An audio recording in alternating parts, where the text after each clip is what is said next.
ជំរាបសួរលោកគ្រូខ្ញុំបាទឈ្មោះត្រីលីហៈមកពីក្រុម SV 11 12ហើយថ្ងៃនេះដែរខ្ញុំមកធ្វើវីដេអូតាក់ទងនឹងការដំឡើង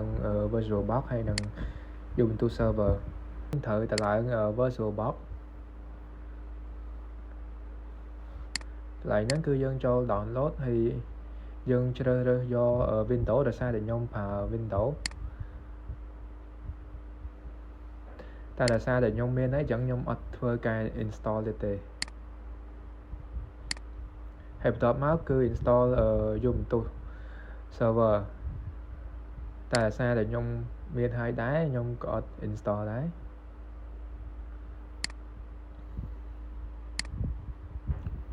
បន្ទាប់មកយើងចូលមកដល់ set up នៅ VirtualBox នេះគឺជាពេលដែលយើង set up យើងធ្វើតាម step វានីមួយៗមកដោយដែលវីដេអូបានបង្ហាញ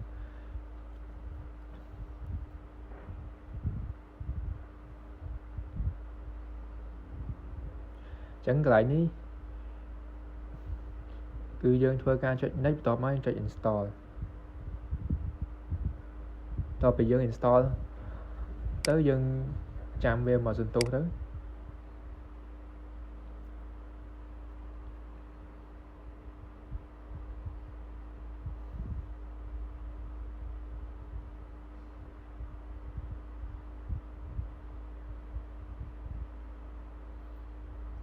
បន្ទាប់ពីយើង install ហើយគឺយើងចុច finish បន្ទាប់មកដល់កន្លែងហ្នឹងគឺយើងធ្វើការចុច new ដើម្បីបង្កើតនៅនេះថ្មីហើយកន្លែង VM name ហ្នឹងគឺយើងធ្វើការដាក់ឈ្មោះយើងហើយបន្ទាប់មកគឺនេះគឺយើងធ្វើការជ្រើសរើសយក file image របស់ Ubuntu ដែលយើងបាន download មិញហ្នឹងនេះគឺ file image វារ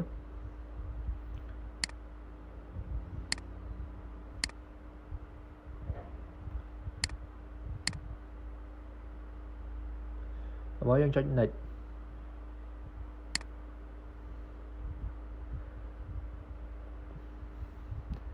តែសារមិញហ្នឹងខ្ញុំភ្លេចដោះ tick កន្លែងនោះអញ្ចឹងខ្ញុំធ្វើការសុំទៅក្រោយវិញដោះ tick កន្លែង process នោះតមកគឺយើងធ្វើការចុច next ហើយកន្លែងmemory ហ្នឹងគឺយើងធ្វើការយក4096ហើយកន្លែង CPU ខ្ញុំធ្វើការយក2ហើយអាហ្នឹងគឺខ្ញុំដាក់ default វាគឺ25តមកយើងធ្វើការចុច next ហើយ finish ហើយ finish វាបន្ទាប់មកវានឹង load ចូលមកផ្ទាំងបែបនេះយើងធ្វើការចុច start អញ្ចឹងយើងធ្វើការចាំវាមកសន្ទុះទៅដើម្បីបើកវា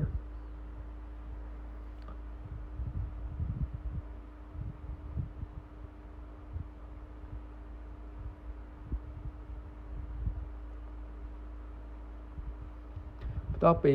យើងរងចាំវាមកសន្ទុះហើយវានឹងចេញមកបែបនេះអញ្ចឹងគឺយើងធ្វើការចុច enter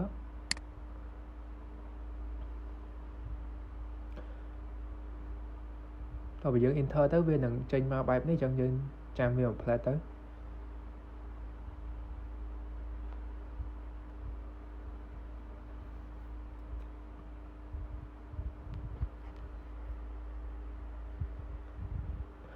តើវាដើរពេញហើយគឺយើងធ្វើការចុច enter កន្លែងហ្នឹងគឺយើង enter ទៀត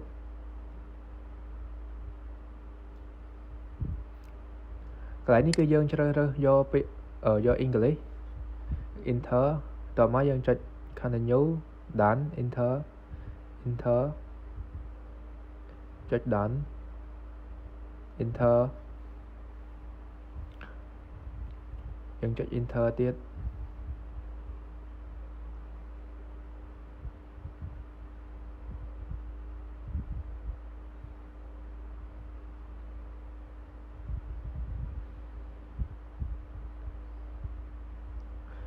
កន្លែងហ្នឹងគឺយើងចាំវាមកសន្ទុះទៅវារៀងយូរដែរបន្ទាប់មកវាពេលយើងចាំមកសន្ទុះហើយវានឹងចូលមកដល់បែបនេះអញ្ចឹងកន្លែងហ្នឹងគឺយើងចុច arrow key ដើម្បីដោះនៅ set up disk ហើយបន្ទាប់មកយើង arrow key មកក្រោមយកពាក្យ done ចុច enter អញ្ចឹងយើង enter រហូតមក តបមកកន្លែងនេះគឺយើងយក continue ហើយនេះគឺយើងដាក់ជាមួយនឹងឈ្មោះរបស់យើងអញ្ចឹងខ្ញុំសូមធ្វើការដាក់ឈ្មោះខ្ញុំហើយនឹង server name ក៏ខ្ញុំដាក់ឈ្មោះខ្ញុំដែរ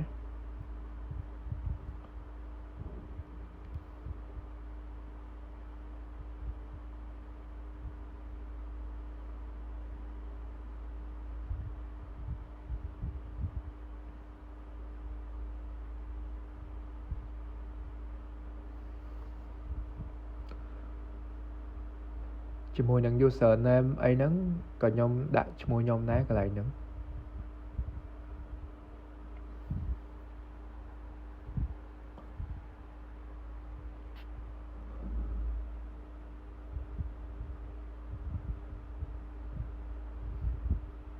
តមកចូលមកដល់ password កន្លែងហ្នឹងគឺយើងត្រូវដាក់ឲ្យដូចគ្នាទើបយើងអាចenter ទៅមុខបានទៀតហើយ password ហ្នឹងក៏យើងត្រូវដាក់ឲ្យយើងត្រូវចាំវាដែរអញ្ចឹងកន្លែងនេះយើងធ្វើការ enter ទៅមុខមកកន្លែងនេះគឺយើងយក continue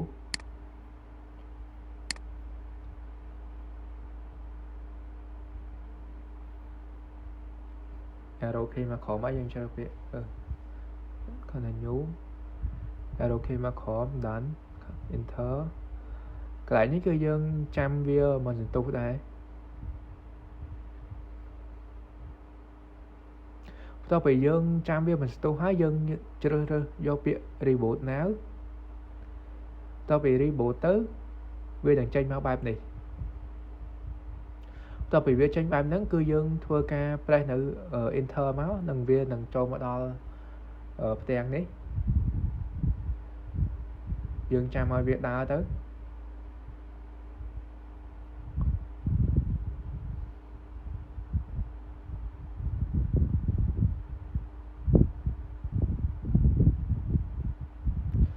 ហើយបន្ទាប់មកកន្លែងនេះគឺយើងត្រូវ log in ជាមួយនឹង user name យើងមិញហ្នឹង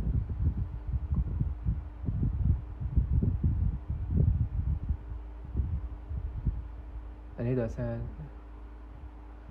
កន្លែងនេះគឺយើងធ្វើការ log in ជាមួយនឹង user name របស់យើងមកដែលយើងបានដាក់មិញសម្រាប់ដែលនេះហ្នឹងបើរបស់ខ្ញុំដាក់ឈ្មោះខ្ញុំគឺលិខិតត្រីហើយ password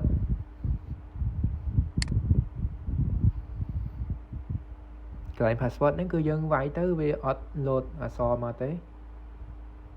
យើងវាយហើយយើង enter តបមកកន្លែងនេះគឺខ្ញុំធ្វើការវាយនៅ comment មួយចំនួនហើយកន្លែងបន្ទាប់ពីយើងវាយ comment យើងវាយ comment ហើយយើង enter ទៅកន្លែងនេះគឺវាឲ្យយើងវាយនៅ password របស់យើងចូលបន្ទាប់ពីយើងវាយ password ហើយវានឹងឲ្យយើងវាយ comment ទៀតយើងធ្វើការវាយមក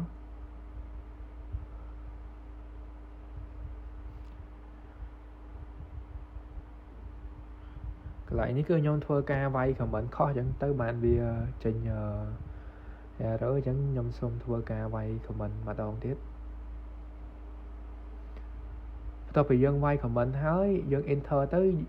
យើងនឹងវាយវានឹងឲ្យយើងវាយនៅ comment ម្ដងទៀតវានឹងឲ្យយើងវាយនៅ comment មួយទៀតដែលជា comment នេះហ្នឹងហើយយើង enter មកតែ comment ហ្នឹងគឺវាយទៅវា error ពីកន្លែងអញ្ចឹងយើងធ្វើការវាយ comment ម្ដងទៀតដែលវាយថា sudo apt update បន្ទាប់មកយើង enter ទៅបន្ទាប់ពីវានេះហើយគឺយើងវាយនៅ comment មួយទៀត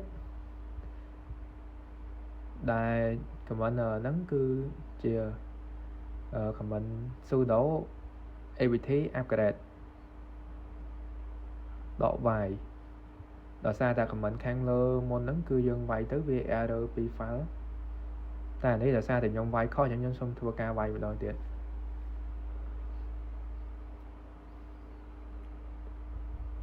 តបមកយើងធ្វើការ enter យើងចាំវាដើរមកសន្ទុះទៅ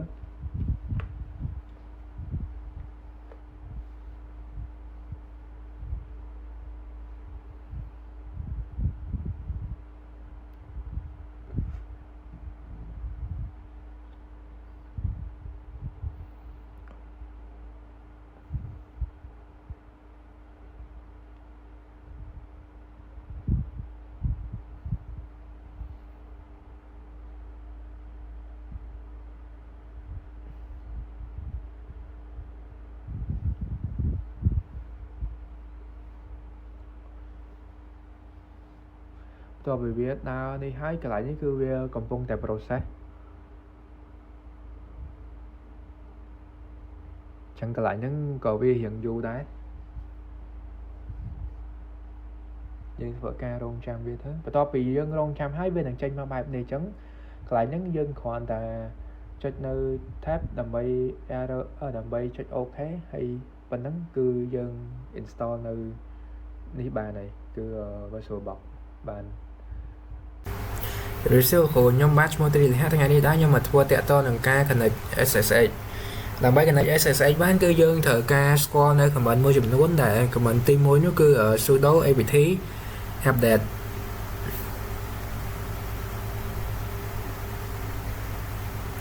តើបើយើងវានៅ command ហ្នឹងហើយយើងត្រូវវានៅ command ទី2ដែល command ទី2នោះគឺ sudo apt install .y open ssh.server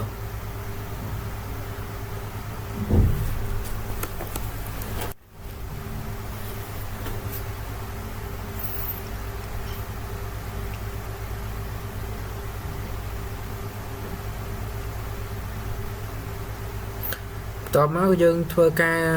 វានៅ command ទី3ដែល command ទី3នោះគឺ sudo system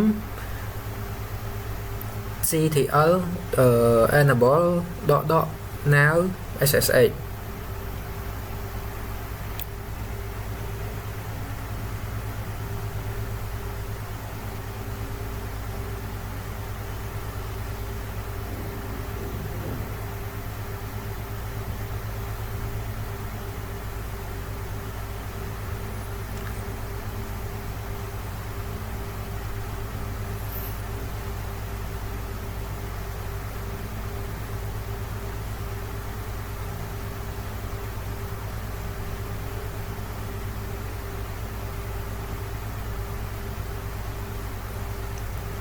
តើបើយើងវានៅ command នេះហើយយើងត្រូវវានៅ command មួយទៀតដែល command នោះគឺ sudo system ctl status ssh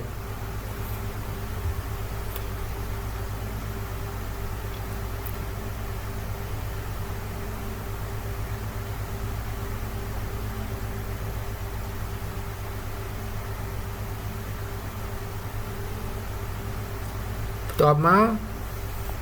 គឺយើងធ្វើការវានៅ command មួយទៀតដែល command នោះគឺ sudo ufw allow ssh តទៅពីវានៅ command ហ្នឹងហើយយើងធ្វើការវានៅ IPA តទៅមកយើងធ្វើការបើកនៅ Windows PowerShell របស់យើងហ្នឹងដើម្បីធ្វើការ ping ទៅកាន់នេះ SSH របស់យើង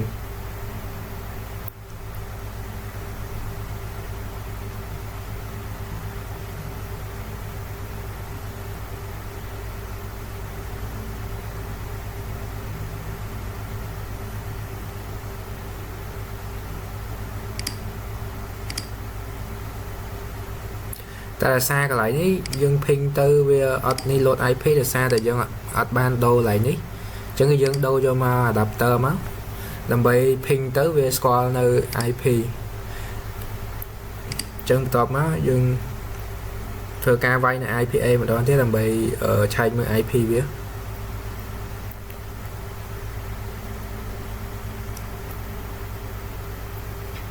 តោះបើយើងឆែក IP ហើយយើងធ្វើការ ping នៅ Windows PowerShell ម្ដងទៀត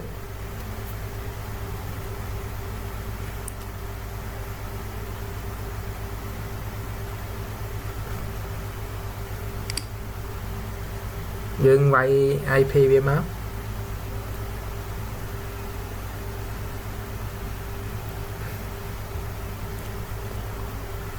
តោះបើយើងវាយ IP ទៅគឺថាវាស្គាល់ហើយអញ្ចឹងយើងធ្វើការវាយនៅ SSH username របស់យើង add ហើយជាមួយនឹង IP របស់យើង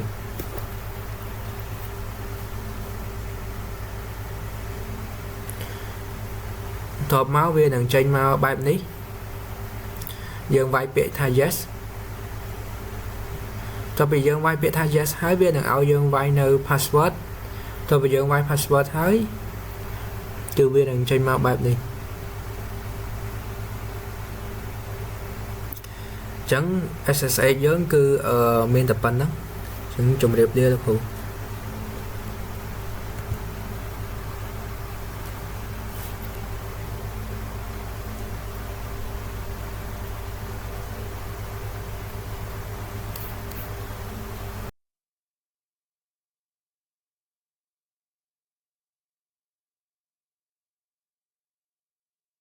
ជំរាបសួរលោកគ្រូខ្ញុំឈ្មោះត្រីលីហៈថ្ងៃនេះណាខ្ញុំមកធ្វើវីដេអូតាក់ទងនឹង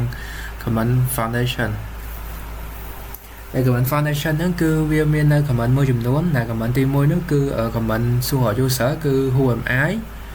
ន្ទាប់មកគឺ command pwd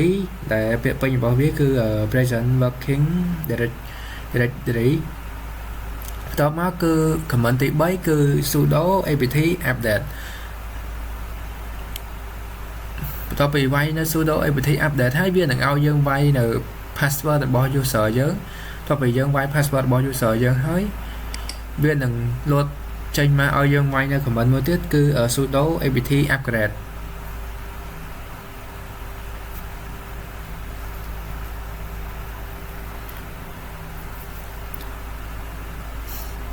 បន្ទាប់ពីយើងវាយនៅ command sudo apt upgrade ហើយវានឹងចេញមកបែបហ្នឹងអញ្ចឹងយើងត្រូវប្រើនៅ command មួយទៀតគឺ touch sv 1112 កន្លែង sv 1112 ហ្នឹងគឺយើងចង់ដាក់អីក៏បានដែរព្រោះអាហ្នឹងគឺប្រើដើម្បី create នៅ file text បន្ទាប់មកគឺយើងវាយនៅ command echo ហើយថ្មីកណ្ដោល2ហើយ hello sv 1112 តបមកវានឹងចេញនៅ hello ពាក្យ hello sv 1112 យើងវាយ ls command ls.l បន្ទាប់មកគឺមួយទៀត ls.lh តបពីវាយ command ហ្នឹងពីរហ្នឹងហើយយើងប្រើនៅ command មួយទៀតគឺ mkdir sv 11.12 command ហ្នឹងគឺយើងប្រើសម្រាប់នៅ create folder ហើយកន្លែង sv 1112 ហ្នឹងគឺយើងចង់ដាក់អីផ្សេងក៏បានដែរព្រោះអាហ្នឹងជាឈ្មោះ folder យើងចឹងយើងធ្វើការវាយនៅ ls.lh ម្ដងទៀតនេះគឺជា folder ដែលយើងបានបង្កើតហ្នឹងគឺ sv 11.12 ចឹងវីដេអូហ្នឹងគឺមានតែប៉ុណ្្នឹងគ្រូជំរាបសួរលោកគ្រូខ្ញុំឈ្មោះត្រីលីហៈថ្ងៃនេះដែរខ្ញុំមកធ្វើតាក់ទងនឹង hardware monitor ចឹងដំបូងយើងធ្វើការ log in ជាមួយនឹង user password យើងធម្មតាមកហើយយើងធ្វើការវាយនៅ IPA ដើម្បីឆែកមើលនៅ IP របស់យើងធ្វើការវាយនៅ IPA មកបើឆែកមើលនៅ IP របស់យើងបន្ទាប់ពីយើងឆែកមើល IP ហើយយើងធ្វើការ remote តាម Windows PowerShell ដើម្បី remote ទៅ IP នឹងបានយើងធ្វើការវាយ SSH ឈ្មោះរបស់យើងហើយ add ជាមួយនឹង IP នឹង IP ហ្នឹងគឺ 192.168.1.11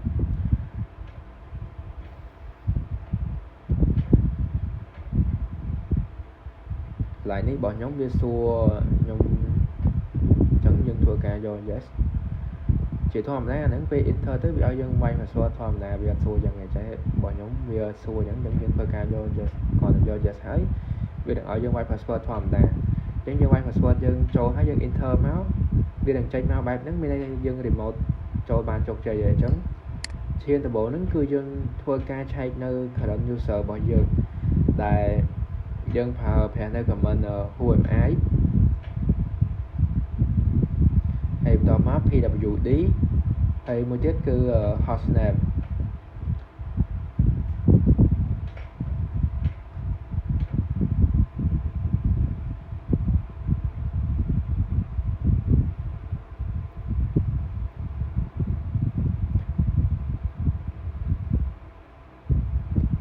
ហើយបន្ទាប់មកគឺយើងប្រើប្រាស់នៅ command មួយទៀតដើម្បីឲ្យឆែកមើលនៅឲ្យវា list នៅ CPU គឺ ls CPU នេះគឺវា list នៅ CPU មកហើយតាក់ទងនឹង CPU ហ្នឹងគឺវា list មកហើយ CPU របស់ខ្ញុំដែរគឺខ្ញុំមាន8CPU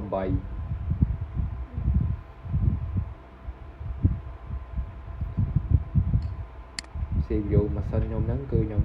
ប្រើ8 CPU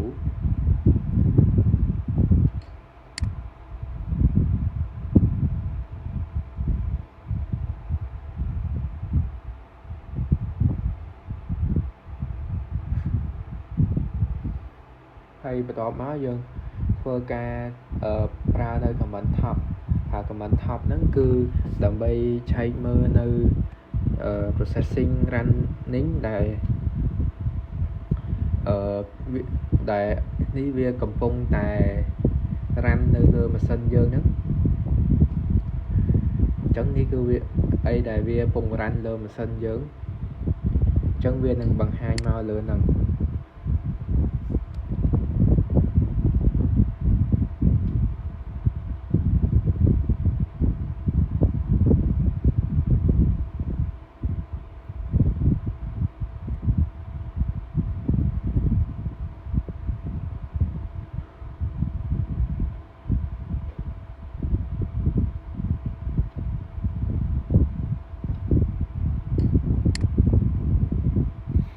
ហើយបន្ទាប់មកយើងធ្វើការនេះនៅ command មួយទៀត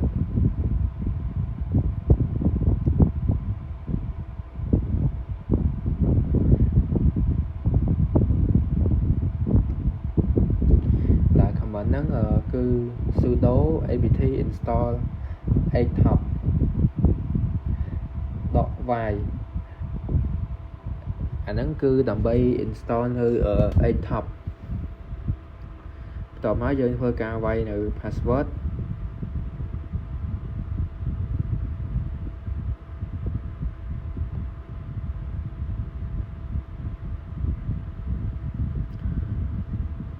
តោះពីយើង install htop ហើយយើងធ្វើការបើកនៅ htop ហ្នឹងមកយើងធ្វើដែល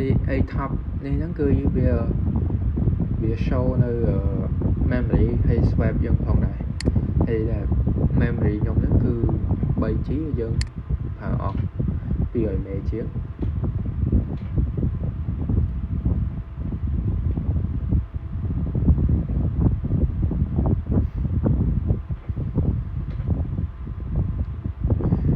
តោះមកយើងធ្វើការចេញមក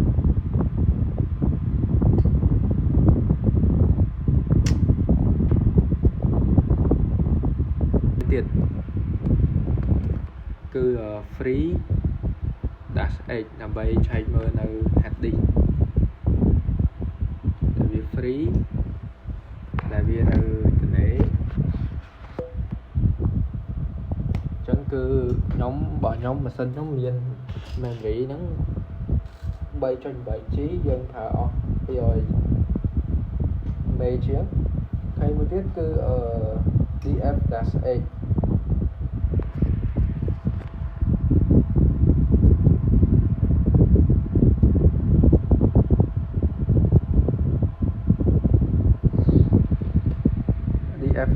ហ្នឹងគឺ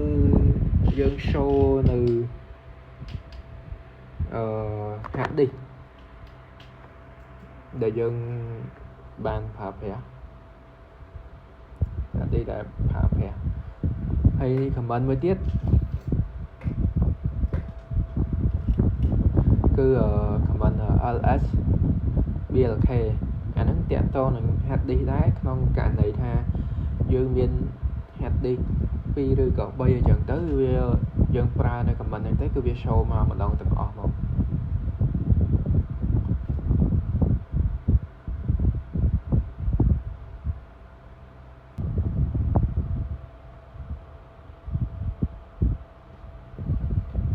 បន្ទាប់មកយើងធ្វើការវាយនៅ htop ដើម្បីឆែកមើលហើយយើងអាច kill បានដែលយើង kill យើងគ្រាន់តែ copy នៅ PID នឹងមកយើង kill វាបានអញ្ចឹងឥឡូវហ្នឹងខ្ញុំធ្វើការcopy នៅ PID មួយដើម្បីយកវាមក kill ដើម្បី kill វាអ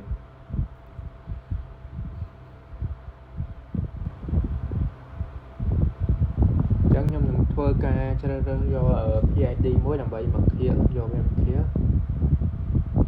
ដើម្បី kill វាអញ្ចឹងខ្ញុំនឹងជ្រើសរើសយកនៅ PID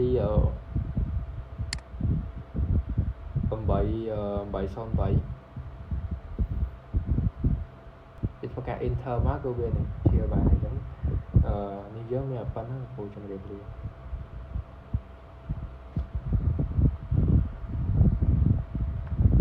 ជំរាបសួរលោកគ្រូខ្ញុំឈ្មោះត្រីលីហាប់មកពី SV 1112ថ្ងៃនេះដែរខ្ញុំមកធ្វើតាក់ទងនឹងការ review comment តហើយទីមួយយើងធ្វើការវាយនៅ IPA មកដើម្បីឆែកមើលនៅ IP ហ្នឹងហើយយើងធ្វើការ remote តាម Windows PowerShell បន្ទាប់មកដើម្បី remote បានយើងធ្វើការវាយនៅ SSH ហើយឈ្មោះរបស់យើងហើយបន្ទាប់មកគឺ add ហើយវាយនៅ IP ដែលយើង remote ធ្វើការ remote ចូលនោះ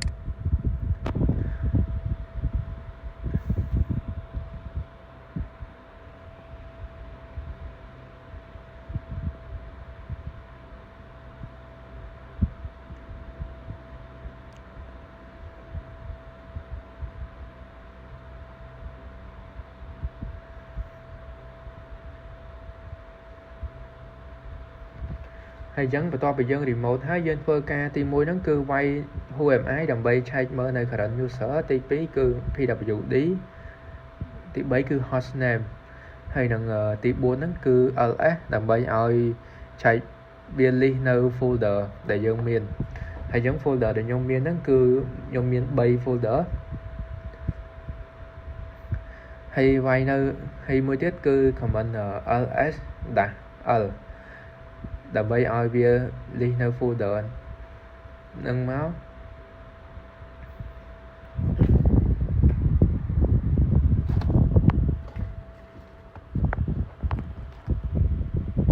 មួយទៀតគឺ ls-lh ហ្នឹងក៏វា list folder ដូចគ្នាដែរដើម្បីងាយស្រួលក្នុងការមើល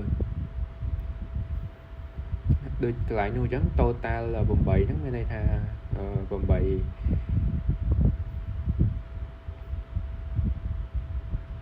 តមកនៅ comment មួយទៀតគឺ comment tag ហ្នឹងគឺយើងធ្វើការ create នៅ folder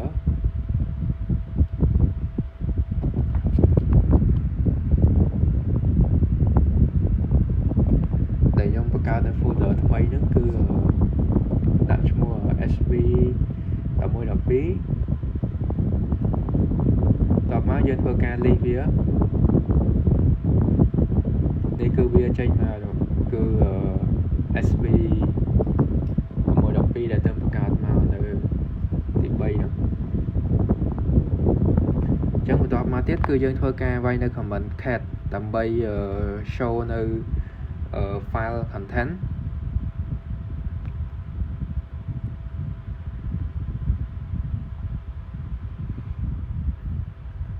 គឺយើងធ្វើការវាយនៅ comment cat SV 1112ដែលយើងទៅបង្កើតហ្នឹងមកបន្ទាប់មកយើងវាយនៅ comment nano ហ្នឹងយើងប្រើដើម្បីទៅសេនៅក្នុងហ្នឹងសេនៅក្នុង file ហ្នឹងអញ្ចឹងខ្ញុំធ្វើការវាយនៅ welcome SV 1112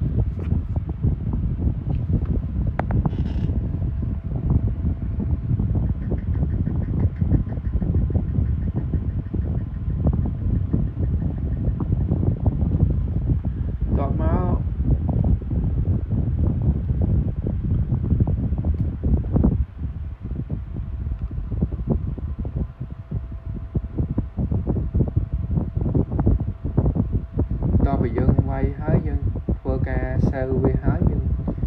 នេះមកយើងនឹងឆែកមើលវាថាមិញហ្នឹងយើងបានតែសេខ្លះគឺយើងវាយ cat SV 1112ហ្នឹងមកគឺវានឹងចេញមក welcome SV 1112ហ្នឹងដែលខ្ញុំបានតែសេមិញអញ្ចឹងបន្តមកទៀតគឺយើងធ្វើការវាយនៅ echo ដើម្បីទៅសេជា text នៅក្នុង file ហ្នឹងក្នុង folder ហ្នឹងអញ្ចឹងយើងទៅសេ hello SV 1112ត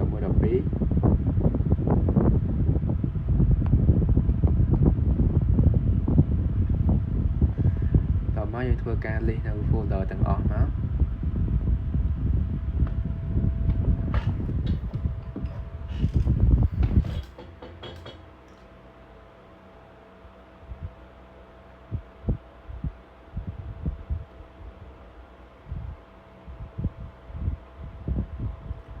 តពី list នៅ folder ទាំងអស់ហើយខ្ញុំធ្វើការ create នៅ directory ដែលខ្ញុំនឹង create នៅ directory ថ្មីគឺ sv 1112ដូចគ្នាគឺយើងប្រើនៅ command mkdir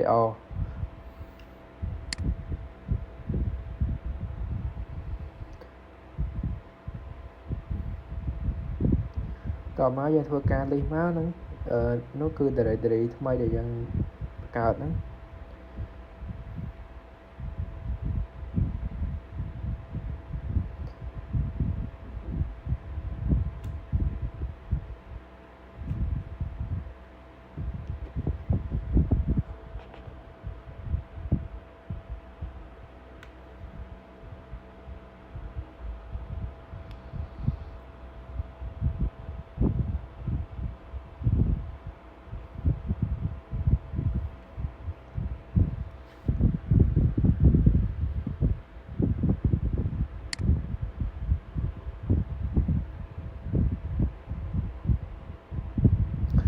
តមកគឺយើងធ្វើការវានៅ command cp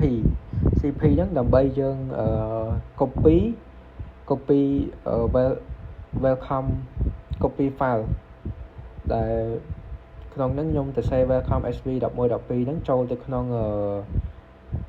នៅ folder sv 1112ដែលខ្ញុំទៅបង្កើតមុនហ្នឹងអញ្ចឹងយើងធ្វើការវានៅ command ហ្នឹងមកហើយបន្ទាប់មកយើងចុច enter តពី enter ហើយ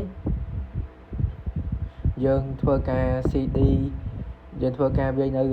command cd ដើម្បីទៅកាន់ directory ដែលបង្កើតមិញហ្នឹងគឺ sv 1112ហ្នឹងអញ្ចឹងបន្ទាប់ពីយើងធ្វើការ cd ហើយយើង list វាមកវាយនៅ command ls មកគឺយើងពងតែឈរលើនៅលើឈរគឺយើងបានចេញពី sv 1112ហ្នឹងហើយនោះ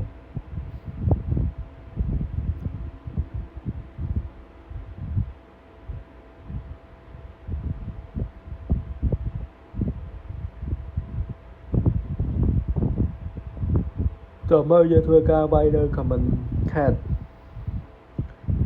ដើម្បីឆែកមើលថាយើង copy មកមិញហ្នឹងគឺវាចូលអត់នេះគឺពេលដែលយើងឆែកមើលទៅគឺវា load welcome sv 1112ហ្នឹងអញ្ចឹងមានន័យថា file ដែលយើង copy ពី folder មួយទៅ folder មួយហ្នឹងគឺវាបានជោគជ័យហើយអញ្ចឹងយើងធ្វើការ list វានៅ command ls -lx ហ្នឹង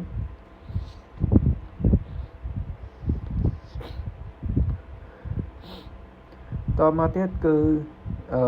mv command mv ហ្នឹងគឺយើងប្រើសម្រាប់move ពី folder មួយទៅmove សំដៅmv ហ្នឹងគឺយើងប្រើសម្រាប់ដូរឈ្មោះនៅ folder យើងអញ្ចឹងខ្ញុំធ្វើការដូរឈ្មោះពីsv 1112ហ្នឹងទៅជា sv 1112 file អញ្ចឹងពេលដែលយើងលេខមើលទៅគឺfolder ហ្នឹងគឺវា file ហ្នឹងគឺវាបានដូរឈ្មោះហើយទៅជា sv 1112 file អញ្ចឹងយើងធ្វើការវាយនៅ command cat sv 1112ហើយ file ហ្នឹងមកគឺវានៅចេញ welcome sv 1112ដែរ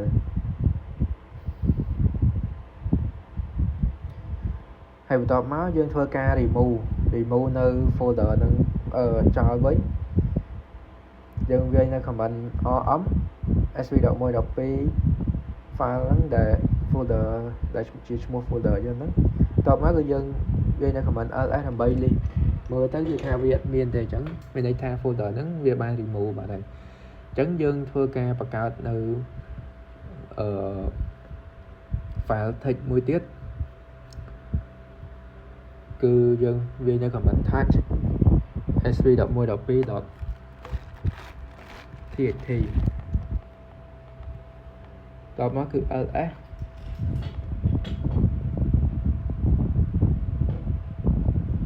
ហើយយើងវាយ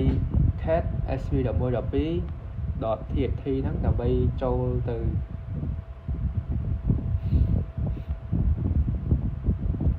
ហើយ ចឹងដើម្បីអាចសរសេរអីនៅក្នុង file ហ្នឹងបានយើងធ្វើការវាយនៅ command nano ដើម្បីចូលទៅក្នុង file text ហ្នឹងសរសេរក្នុងហ្នឹងបានអញ្ចឹងខ្ញុំនឹងសរសេរ welcome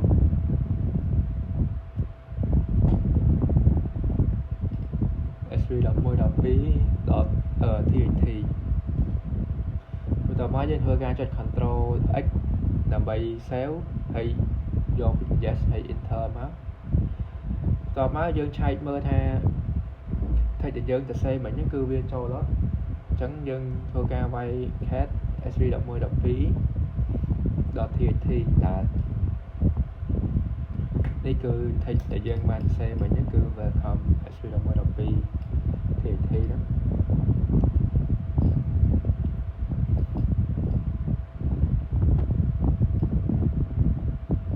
មកយើង remove file នឹងចោលវិញ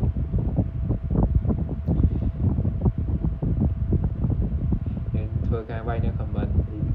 rm.v sv11.12.txt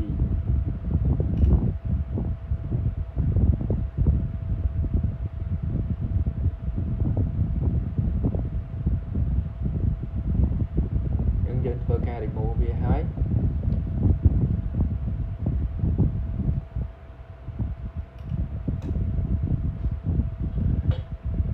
មកយើងធ្វើយើង cd ទៅកាន់នេះវិញ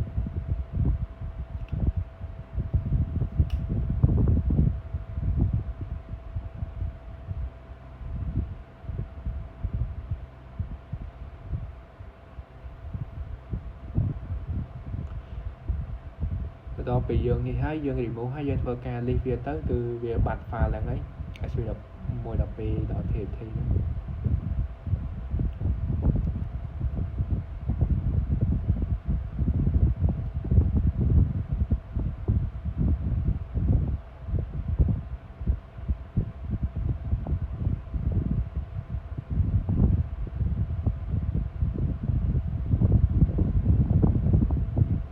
តបមកយើងធ្វើការ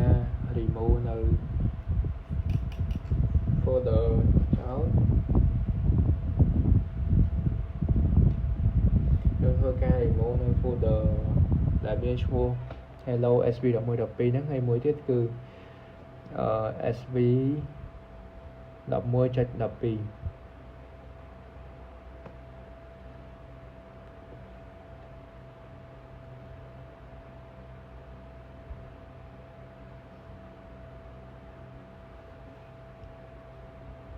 តោះមកយើងធ្វើការ alt s មកគឺវាបាត់ហើយ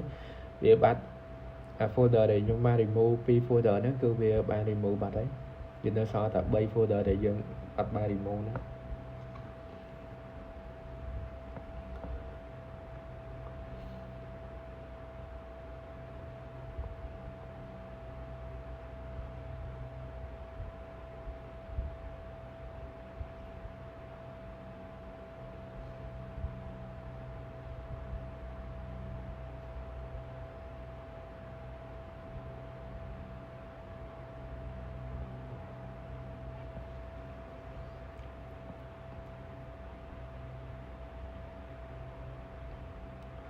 តបមកយើងធ្វើការ list តពី list ហើយយើងបង្កើតនៅ directory ហ្នឹងមកវិញគឺវាយនៅ mkdir sv11 ដល់ពេលយើងបាន remove មិញហ្នឹងតមកយើងធ្វើការcd ទៅកាន់ folder ហ្នឹង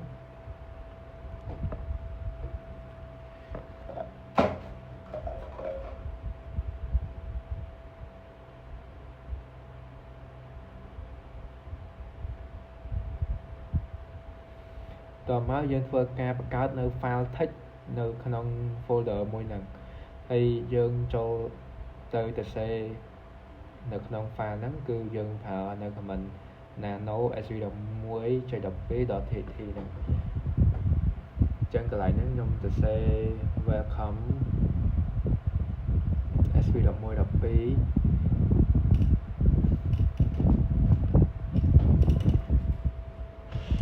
តមកយើងធ្វើការចុចនៅ Ctrl X ដើម្បី save ហើយយើងយក yes យើង enter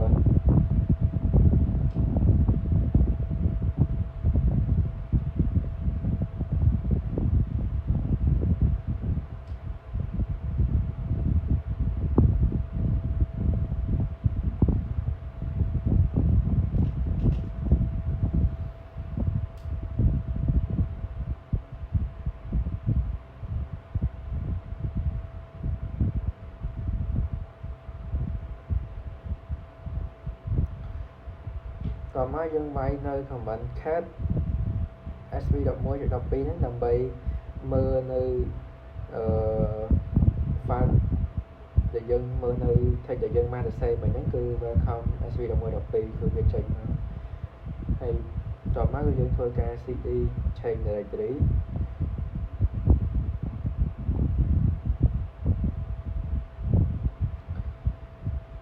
តមកយើងធ្វើការ remove នៅ file នឹងចោលនៅ folder នឹងចោលវិញ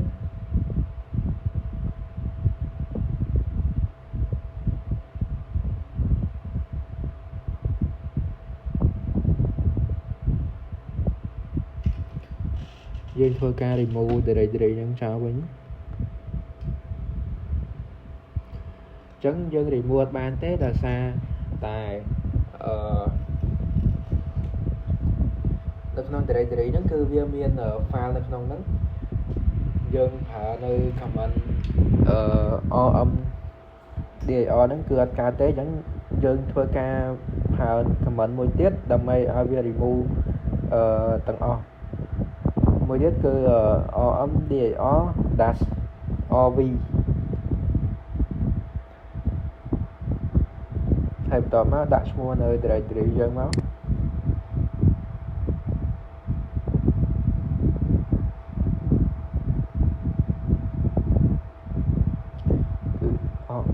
កន្លែងហ្នឹងគឺវានឹង remove ទី1ហ្នឹងវា remove នៅ file text ហើយបន្ទាប់ពី remove file text ហើយបានវា remove នៅ directory ហ្នឹង directory sv11.12 ហ្នឹងចោល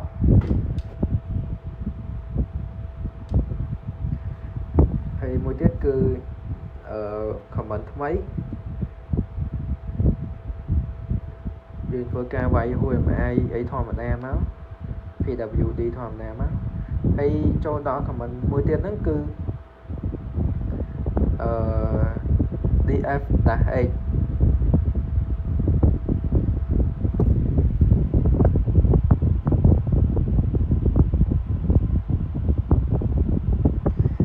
ែ df-h ហ្នឹងគឺយើងសម្រាប់ឆែកមើលនៅ hard disk ដែលយើងប្រើប្រាស់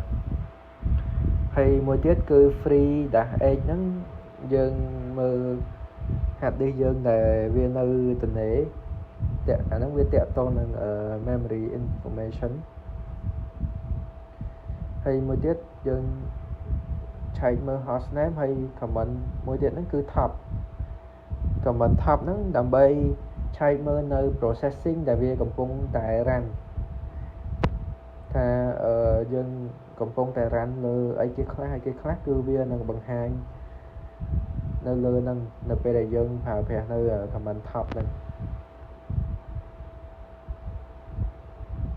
អញ្ចឹងវីដេអូគឺមានតែប៉ុណ្្នឹងលោកគ្រូជំរាបលាជំរាបសួរលោកគ្រូខ្ញុំឈ្មោះត្រីហាថ្ងៃនេះដែរខ្ញុំមកធ្វើតាក់ទងនឹង compress file អញ្ចឹងដំបូងយើងបើកនៅ VirtualBox យើងមកតមកយើង login ចូលមកហើយទី1គឺយើងធ្វើការវាយ IPA ដើម្បីឆែកមើលនៅ IP បន្ទាប់មកយើងចូល Windows Browser ដើម្បី remote ទៅ IP ហ្នឹងអញ្ចឹងយើងប្រើវាយ SSH ឈ្មោះយើងមកហើយបន្ទាប់មកជាមួយនឹងសញ្ញា add ហើយ IP របស់យើងហ្នឹង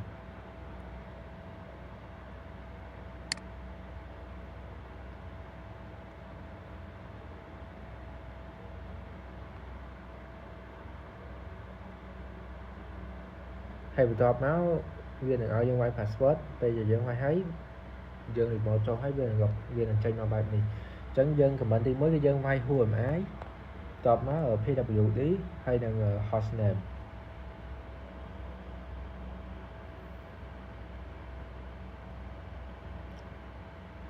ហើយជាហ៊ានបន្ទាប់គឺយើងបង្កើតនៅ folder ដែលយើងប្រើនៅ command mkdir dash p បង្កើតនៅ folder 001 002 003 004 រហូតដល់010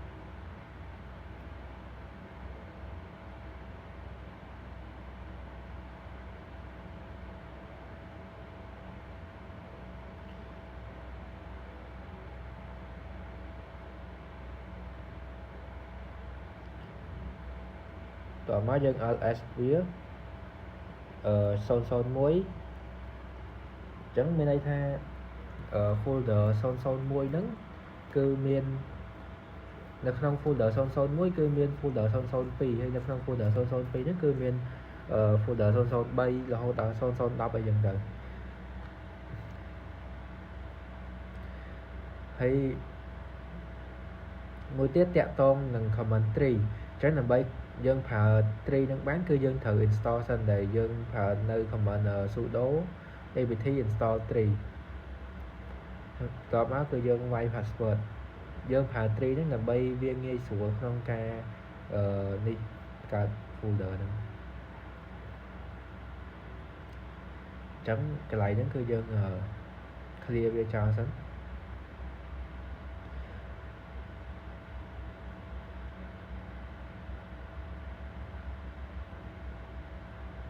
តោះបើយើង install ហើយគឺយើង clear វាចោលសិនហើយកន្លែងនេះយើងវាយនៅ command tree មកវានឹងចេញមកបែបនេះ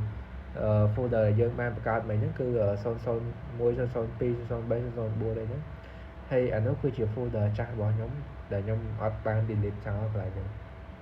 តបមកយើងវាយនៅcommand tree 001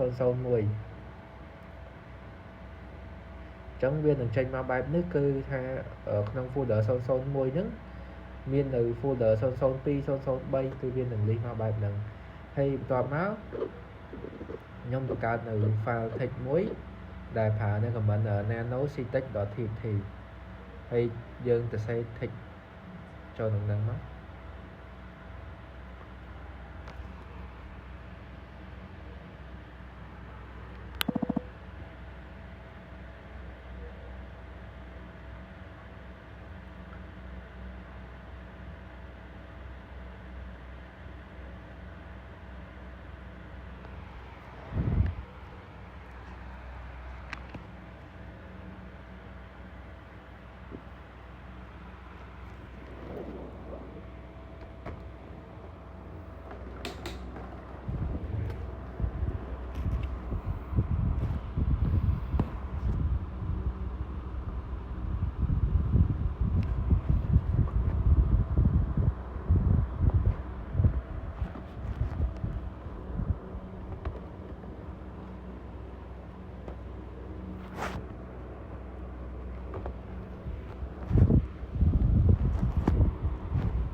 តទៅយើងទៅសេ text ហើយគឺយើងធ្វើការចុច control x មកដើម្បី save ហើយអក្សរ y ដើម្បី save វា enter ចឹងបន្ទាប់ពីយើង save ហើយវានឹងចេញមកបែបនេះចឹងគឺយើងប្រើនៅ command cat ដើម្បីឆែកមើល folder ឆែកមើល file ដែលយើងបានទៅ save មកចឹងថាវាមានឬក៏នេះគឺវាចេញមកបែបនេះ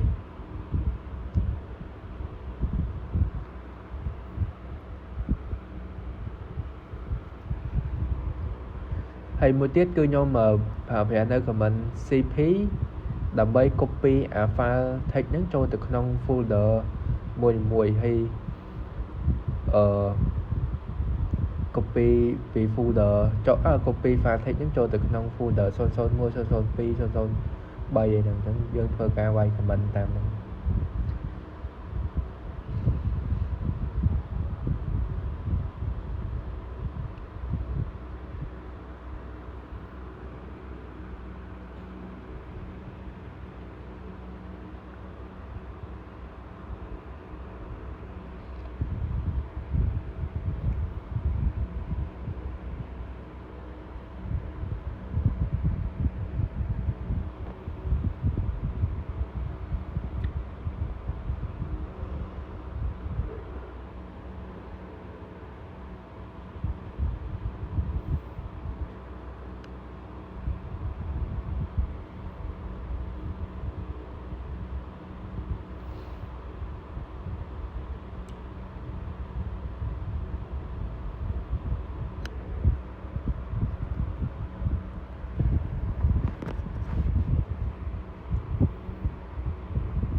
ចឹងបន្ទាប់ពីយើងវាយហើយគឺយើងធ្វើការចុច enter ហើយយើងប្រើប្រាស់នៅ command tree ដើម្បីធ្វើការលិះវាអញ្ចឹងនេះគឺជា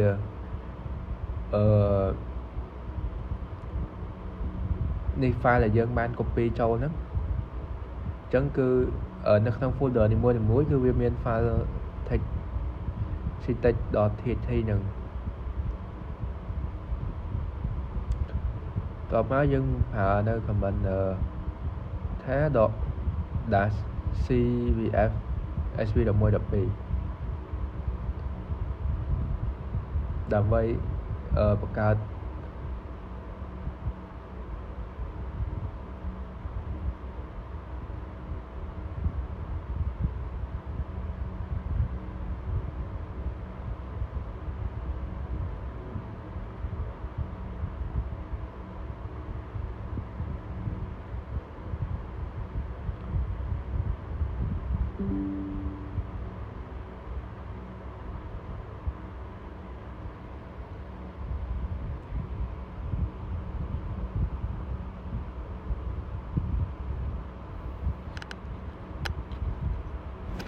rồi mới dânធ្វើការ ls វាមកអញ្ចឹង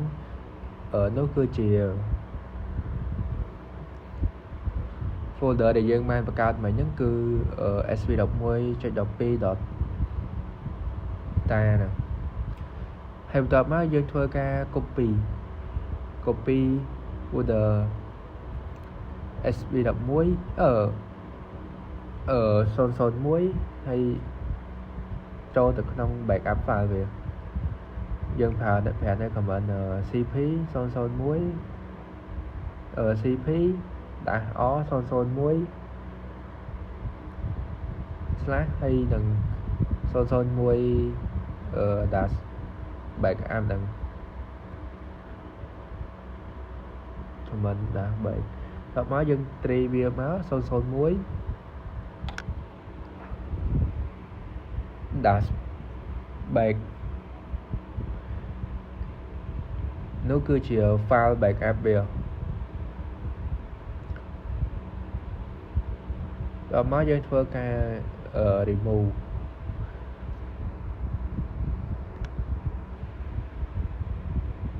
ធ្វើការ remove file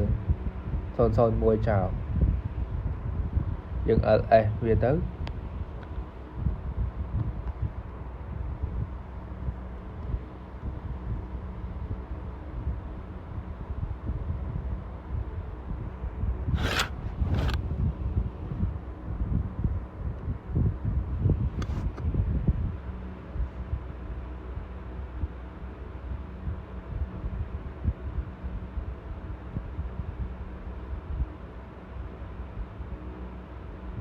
អានោះគឺជា command ដែលយើង restore មកវិញ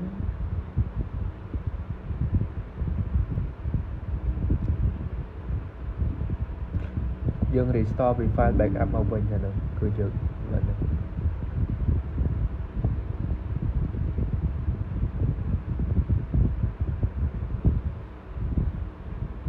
ចឹងនេះគឺជា file របស់យើង folder របស់យើងទាំងអស់ដែលមានដូចជា folder 001 ហ្នឹងនិង 001 backup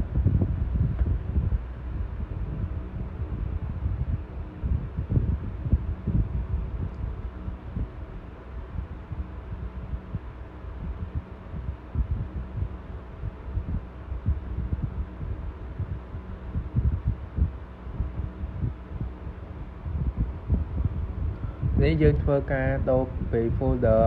sv11.12.ta.gc ហ្នឹងទៅជា sv11.12.ta ធម្មតាគឺយើងប្រើប្រាស់នៅ command ថា dash cvf តមកយើងធ្វើការ ls វាមកហើយបន្ទាប់មកយើងធ្វើការ remove គឺប្រើប្រាស់នៅ command rm-rv f sv11.12.ta ចឹងវាធ្វើការ remove file folder នឹងចោលហើយតមកទៀតគឺយើង restore វាមកវិញ chẳng dương vào phía nơi comment thá đặt xgvf sb đọc mua cho đọc pi đọt ta đọt chi xì gửi cho thua cá restore là file lần màu vậy folder lần màu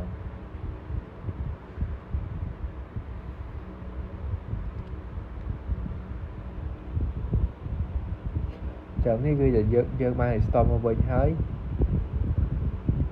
cứ là vì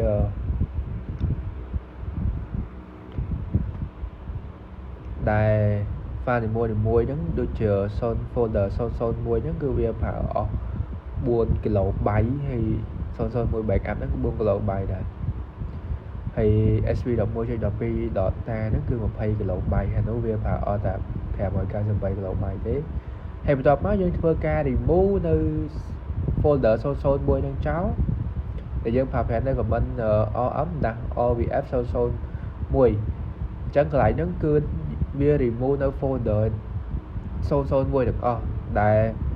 folder 001 ហ្នឹងវាក្តោបនៅ folder 002 003នៅក្នុងហ្នឹងទៀតទាំង file text អីហ្នឹងគឺវា remove ចោលអស់ហើយបន្ទាប់មកយើងធ្វើការ restore វាមកវិញដែលយើងប្រាប់ប្រាប់នៅ comment ថា xvf ហ្នឹងមកអញ្ចឹងនេះគឺយើងបាន restore វាមកវិញហើយតបមកយើងត្រីវាមក001មកគឺនេះគឺជា folder ដែលយើងបានបង្កើតដំបូងហ្នឹងយើងធ្វើការ restore វាមកវិញ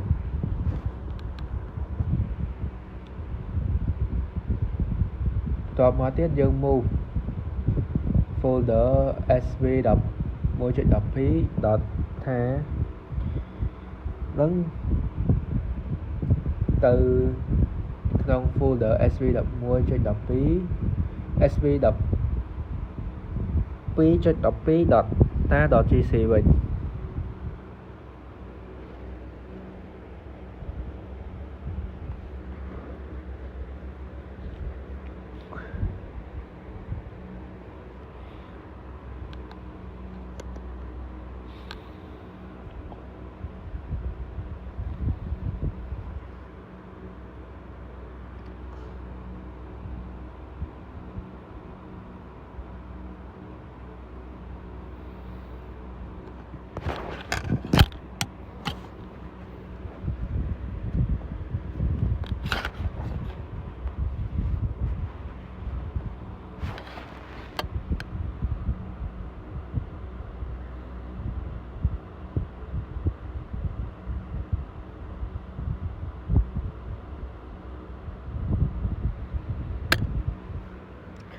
ចឹងបាញ់មិញហ្នឹងគឺវា error ដោយសារតែខ្ញុំវាយខុសចឹងនេះគឺជា comment ហ្នឹង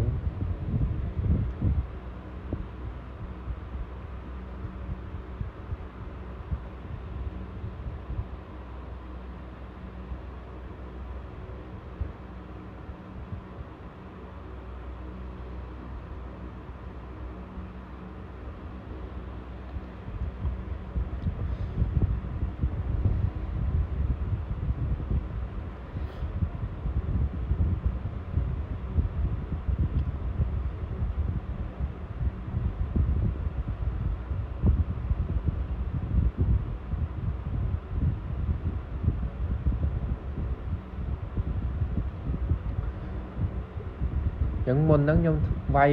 comment ទៅខុសចឹងមិនវានេះហ្នឹងបន្ទាប់មកយើងវាយត្រូវទៅវានឹងចេញមកបែបនេះចឹងបន្ទាប់ពីយើង move ពី folder sv.1.12 ដល់តាហ្នឹងទៅជា sv.2.12 ដល់តា .gc វិញបន្ទាប់មកយើង move ពី sv.2.12 ដល់តា .gc ហ្នឹងទៅជា folder sv.12.11.12 ដល់តា .gc វិញ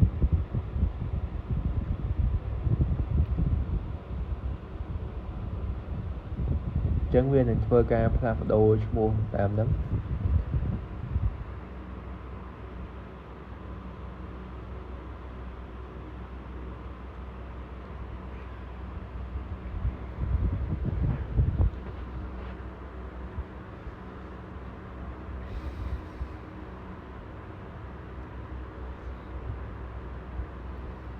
តមកយើងធ្វើការ zip file អញ្ចឹងដើម្បី zip បានគឺយើងត្រូវប្រើនៅ sudo apt install zip -y ដើម្បីធ្វើការ install សិនបានយើងអាចធ្វើការ zip នៅ folder ហ្នឹងបាន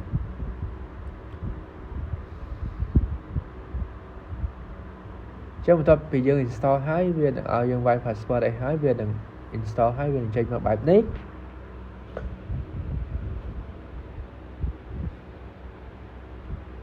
យើងធ្វើការ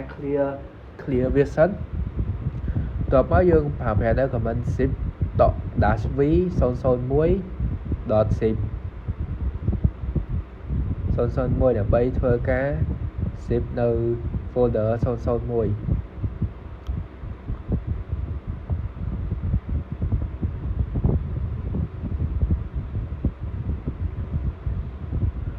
ចឹងនោះគឺជា file zip ឈ្មោះ file zip ដែល 001.zip ហ្នឹងចឹងយើងធ្វើការ remove file ហ្នឹងចោលដល់មកយើង ls ចឹងវានឹងបាត់ file ហ្នឹងហើយបន្ទាប់ពីយើង remove ចោល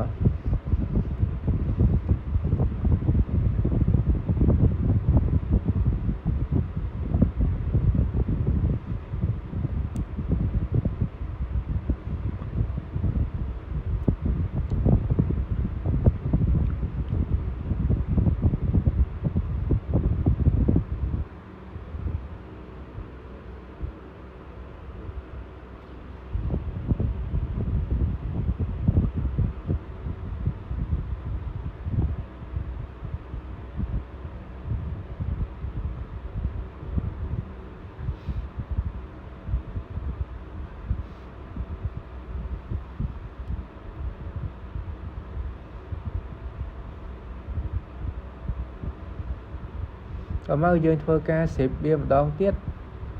ដែលយើងប្រើប្រាស់នៅ command zip -rv001 ហ្នឹងហើយបន្ទាប់មកយើងធ្វើការ remove ចោលវិញគឺប្រើប្រាស់នៅ command rm -rv001 ហ្នឹង remove នៅ file zip ហ្នឹងចោល folder ហ្នឹងហើយបន្ទាប់មកគឺយើងប្រើប្រាស់នៅ command unzip គឺ unzip -remove 001.zip មានន័យថាយើង unzip file ហ្នឹងunzip file ដែលយើងបាន zip ទាំងអស់ហ្នឹងតែនៅក្នុងហ្នឹងវាមានដូចជា folder 001 002 អីហ្នឹង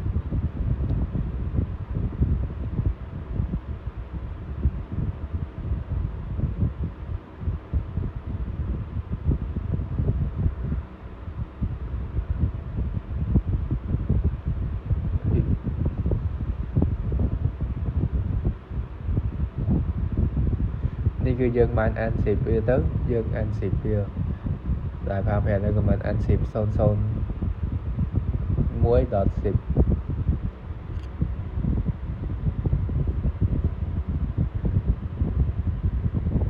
ចឹងពេលដែលយើង unzip ហើយយើងត្រីវាមើលទៅគឺវានឹងចេញមកបែបនេះគឺដូចដើមដែលយើងបាននេះហើយបន្ទាប់មកយើងប្រើប្រាស់នៅ command exit ដើម្បីចាក់ចេញចឹងវីដេអូយើងមានតែប៉ុណ្្នឹងហ្នឹងបង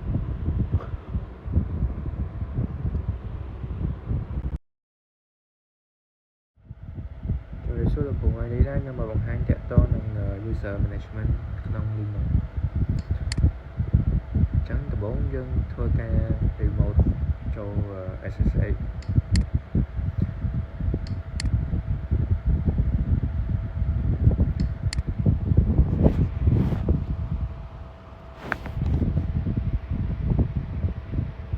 យើងធ្វើការវាយ SSH ឈ្មោះ user ហើយនឹង IP ចូលមក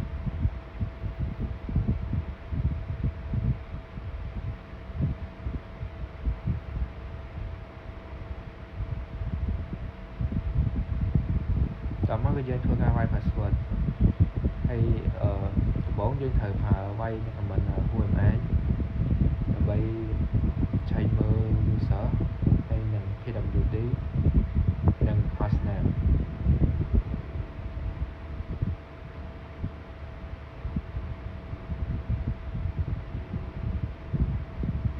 ចឹងជាដំបូងយើងធ្វើការវាយនៅ command cat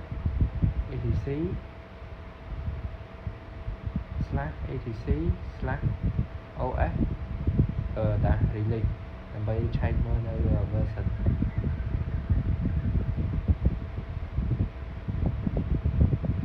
ចឹងបើខ្ញុំគឺUbuntu 22.004 ជា version បើ Ubuntu 22.04 ចឹងយើងធ្វើការ clear មកប្រើនៅ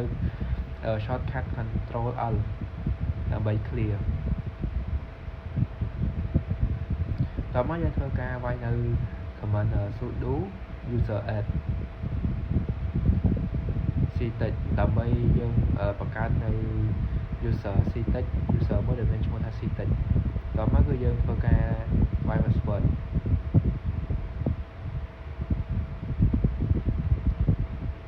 តទៅយើងធ្វើការបង្កើតហើយយើងធ្វើការ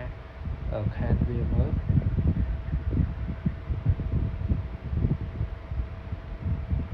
ធ្វើការវាយនៅ command cat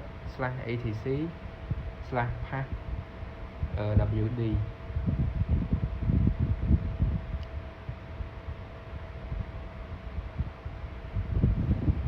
នេះគឺជា user ctech ដែលខ្ញុំបានបង្កើតមកហ្នឹងគឺវានៅក្រោមគេហ្នឹង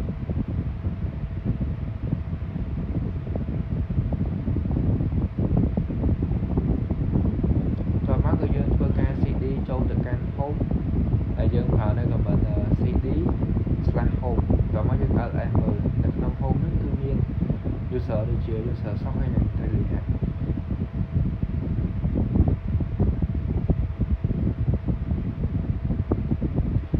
ចឹងតមកយើងធ្វើការ cd dotដើម្បីចេញតមកគឺយើង clear វាចោលប្រើនៅ command ប្រើនៅ shortcut control L តមកយើងធ្វើការវាយនៅ command cat /etc/pwd ម្ដងទៀតដើម្បីមើលនៅនេះកន្លែងនេះគឺ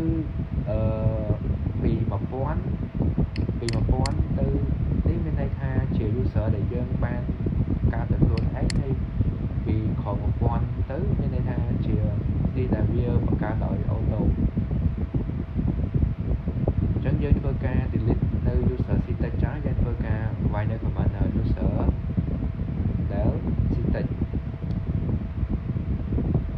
តោះមកយើង cat វាមើលថាវាបានទេអញ្ចឹង user ctech ហ្នឹងវាបានបាត់ហើយតែ user ហ្នឹងវានៅក្នុង home ទោះវាយើងលុបនៅក្នុងហ្នឹងវិញតែវានៅក្នុង home ឡើយ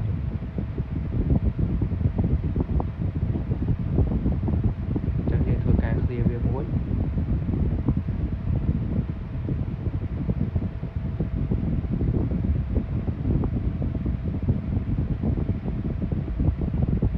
យើង add នៅ user tech អញ្ចឹងយើងវាយនៅ command user sudo user add -up ctech តមកយើង cat វាមើលនេះជា user ctech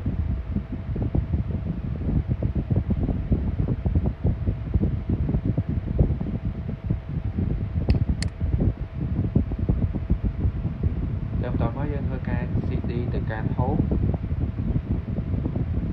យើងអត់អេសមើលក្នុង home ហ្នឹងមាន user ដូចជា ctech sock and telehack អញ្ចឹងយើងចេញពី home វិញមកតមកយើង sudo pwd ctech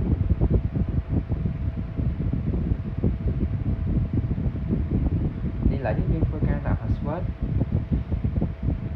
យើងដាក់មក1 2 3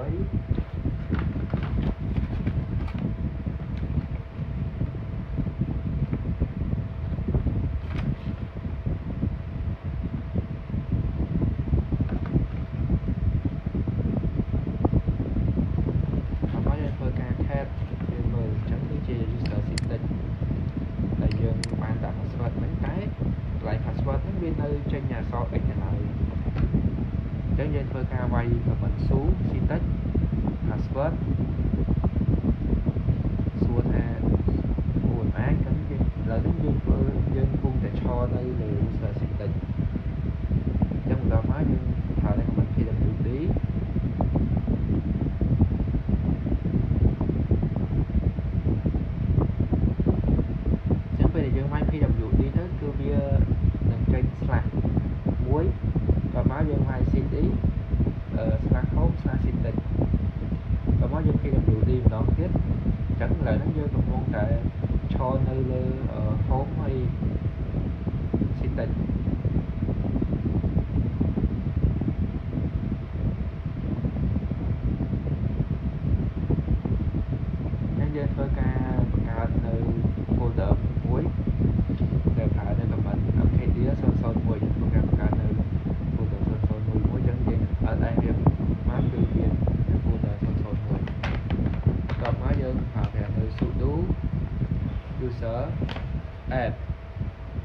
001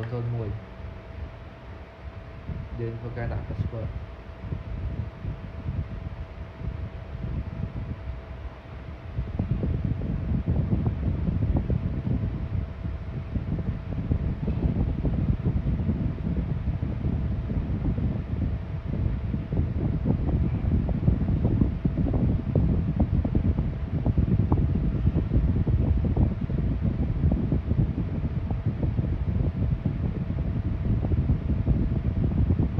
ចឹងឥឡូវហ្នឹងយើងកំពុងតែឈរនៅលើនេះចឹងយើងចេញមកវិញណា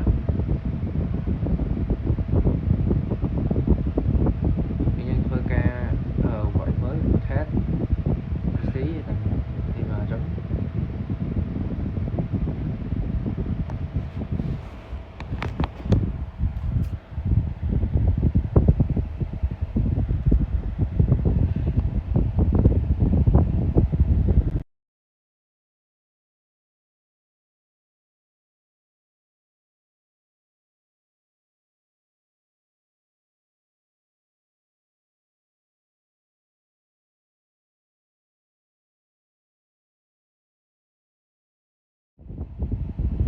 ហើយបន្តមកគឺយើងធ្វើការ delete នៅ user អញ្ចឹងយើងធ្វើការវាយនៅ sudo user del ctech ហើយបន្តមកយើងធ្វើការ clear វាអញ្ចឹងយើងប្រើនៅ command clear ដាស់ណាញហើយនឹងលេខដែលវា ID វាពង process ហ្នឹងគឺ1170អញ្ចឹងយើងធ្វើការវាយ1170ហ្នឹងមកដើម្បី clear វាឲ្យដាច់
ចឹងបន្ទាប់ពីយើង kill វាហើយយើងធ្វើការ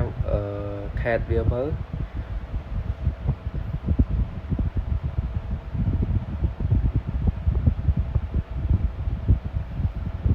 ចឹងយើងធ្វើការវាយនៅ command sudo user delដាក់ password មក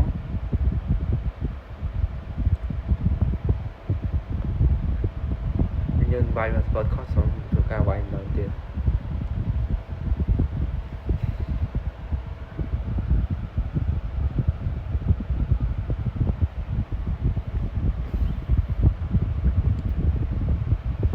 ចឹងកន្លែងនេះគឺយើង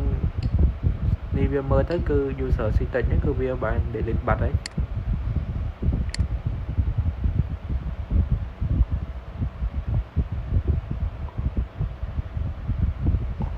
តមកយើងធ្វើការ cd ទៅកាន់ home ls មើលគឺនៅក្នុង home ហ្នឹងគឺវានៅមាន user ctech សុកហើយនឹង 3dh មិញហ្នឹងយើងបាន delete user ctech ចោលក៏ប៉ុន្តែតែវានៅតែស្ថិតនៅក្នុងfolder home អញ្ចឹងដើម្បីនេះគឺយើងធ្វើការវាយនៅ command sudo rm -ovf ctech ដើម្បី remove នៅ remove វាចោលអញ្ចឹងបន្ទាប់មកយើង ls មើលគឺវាបានបាត់ហើយអញ្ចឹងយើង cd ចេញទៅវិញ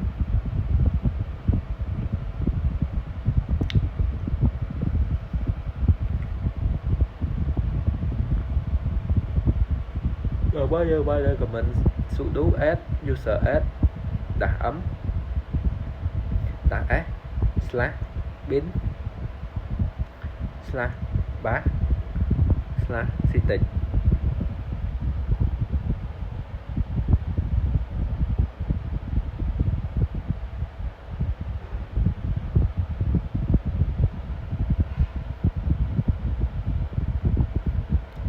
lại nếu như thưa ca bay bạc khó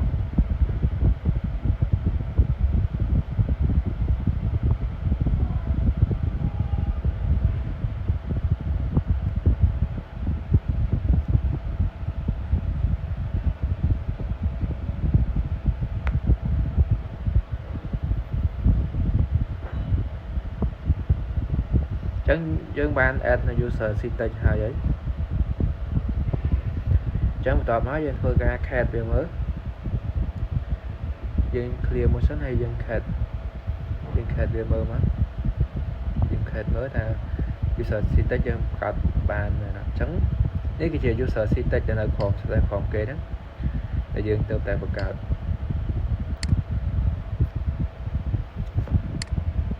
mới dân số tú hai đập chuột đi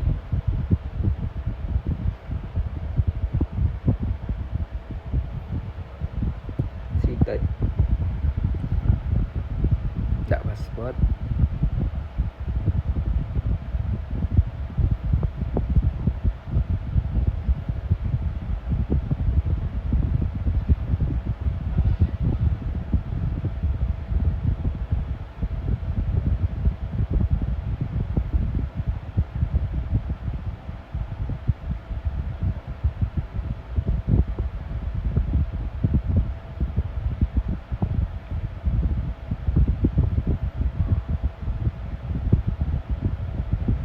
chẳng một to bị ní máu dân thua ca clear muối dân su được can trì hát dân đọc password user đang máu trắng lợi nó dân thật nơi user trì hát và máu dân vay cho mình hô ẩm ái cư dân một con để cho nơi user trì hát sudo user add user del stage làm bài thua ca lúc nơi user stage chào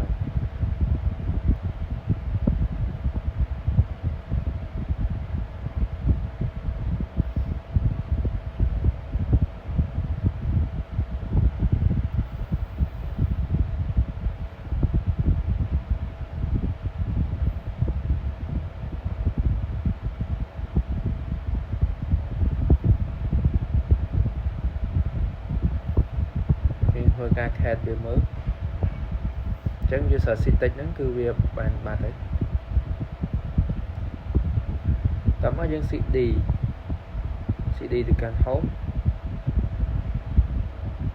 ta user stage nó bên miền là không home chẳng dân thua ca để lên cháu dân phải thấy của mình số đú ấm ta OVF stage nó bay delete nơi user đại vì nhưng cho admin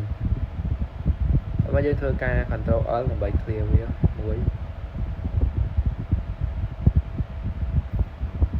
ngoài sự đố user syntax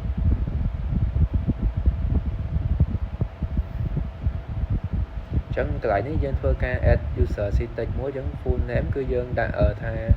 syntax institute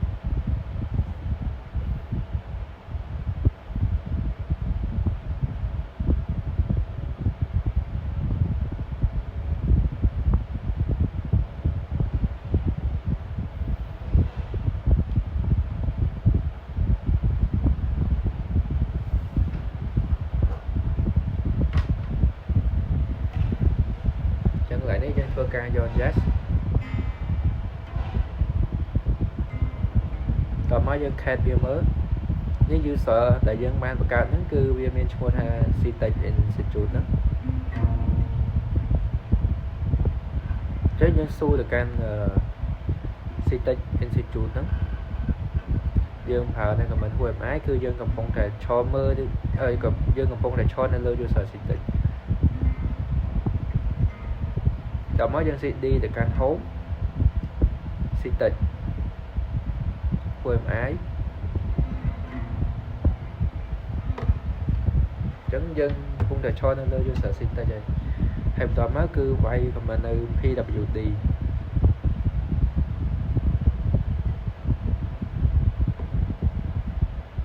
chẳng như thua ca exit đi trên má hay chẳng cứ mấy hiện ngày nó miên tập bên năng ấy là cũng chụp riêng